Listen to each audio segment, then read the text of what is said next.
Assalamualaikum warahmatullahi wabarakatuh. Bismillahirrahmanirrahim. Hamdan wa syukran lillah amma ba'du.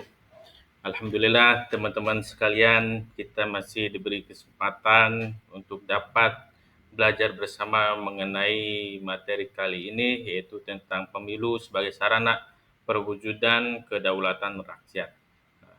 Dalam penjelasan kali ini akan mengupas tuntas peran sentral pemilihan umum atau pemilu sebagai instrumen vital dalam mewujudkan dan mempertahankan kedaulatan rakyat di Indonesia sesuai amanat konstitusi. Nah, langsung saja pada isi materi pembahasan, yaitu tentang kedaulatan rakyat dalam konstitusi Indonesia. Yang pertama ada landasan konstitusi. Nah, terdapat pada pasal 1 ayat 2 Undang-Undang Dasar 1945 menegaskan kedaulatan berada di tangan rakyat dan dilaksanakan menurut Undang-Undang Dasar. Ini adalah fondasi filosofis negara demokrasi kita. Yang kedua, ada mekanisme utama kedaulatan. Pemilu adalah mekanisme utama rakyat menyalurkan kedaulatannya secara langsung. Melalui pemilu, rakyat memilih wakil dan pemimpin yang akan menjalankan mandat pemerintahan dan menyusun kebijakan negara. Yang ketiga, dimensi kedaulatan rakyat. Kedaulatan rakyat tidak terbatas dalam aspek politik, tetapi juga mencakup dimensi ekonomi dan sosial sejalan dengan prinsip sosio-demokrasi seperti yang dicetuskan oleh Soekarno, memastikan kesejahteraan bersama. Nah, peran penyelenggara pemilu dalam menjaga kedaulatan rakyat. Integritas proses pemilihan sangat bergantung pada kinerja lembaga penyelenggara. Sinergi dan profesionalisme mereka adalah benteng pertahanan bagi kedaulatan rakyat.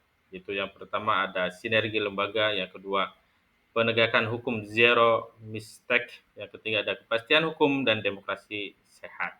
Yang pertama, sinergi lembaga. Komisi Pemilihan Umum atau KPU, Bawaslu, Badan Pengawasan Pemilihan, Bawaslu, Badan Pengawas Pemilu, dan DKPP, Dewan Kehormatan Penyelenggara Pemilu, harus bersinergi untuk menjaga integritas dan keadilan setiap tahapan pemilu, sesuai penekanan pada Ratna Dewi Patolo, PKDP 2003. Ini referensinya ya.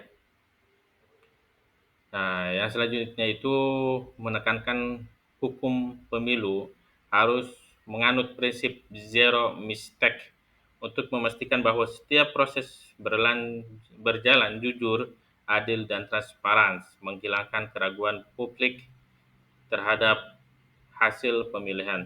Yang ketiga, pemilu yang dilaksanakan secara efektif dan efisien menjamin adanya kepastian hukum yang ada yang pada gilirannya akan melahirkan sistem demokrasi yang matang dan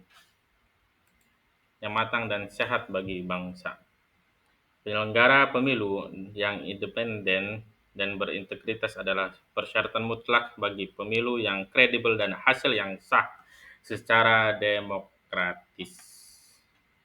Nah, perjalanan sejarah pemilu Indonesia merefleksikan dinamika perjuangan kedaulatan rakyat dalam mencari bentuk idealnya. Nah, pemilu pertama itu 1955, pemilu demokratis pertama di Indonesia, memilih anggota Dewan Perwakilan Rakyat (DPR) dan konstituen menjadi tonggak sejarah demokrasi yang sangat idealis. Yang kedua, pada masa Orde Baru itu 1971 sampai 1997. Pemilu menggunakan sistem proporsional namun ditandatangani dengan konsentrasi kekuasaan yang kuat, eksekutif partisipatif terstruktur, namun substansi kedaulatan rakyat tereduksi.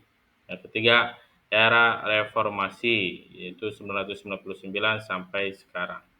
Dimulainya pemilu langsung untuk presiden atau wakil presiden, DPR, DPD, dan DPRD perubahan ini memperkuat secara signifikan kedaulatan rakyat melalui hak pilih langsung. Prinsip-prinsip ini adalah cerminan dari komitmen negara untuk menjamin bahwa setiap suara rakyat dihitung dan dihormati tanpa intimidasi atau kecurangan. Nah, kesimpulannya, pemerintah dari rakyat, oleh rakyat, dan untuk rakyat. Jadi ini pengertian dari demokrasi, yaitu pemerintahan dari rakyat, oleh rakyat, dipilih oleh rakyat, dan mensejahterakan untuk rakyat. Wujud nyata kedaulatan dalam pemilu adalah manifestasi konkret dan periodik dari kedaulatan rakyat. Keberlangsungan pemilu yang berkualitas menandakan kesehatan demokrasi suatu negara.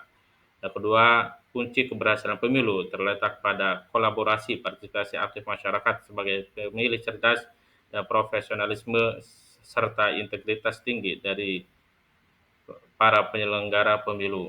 Nah, dengan terselenggaranya pemilu yang berkualitas, Indonesia dapat memastikan bahwa pemerintahan yang terbentuk adalah representasi sejati dari kehendak rakyat yang bekerja dari, oleh, dan untuk rakyat. Mungkin segitu saja yang dapat saya sampaikan, kurang lebih. Maaf. Assalamualaikum warahmatullahi wabarakatuh.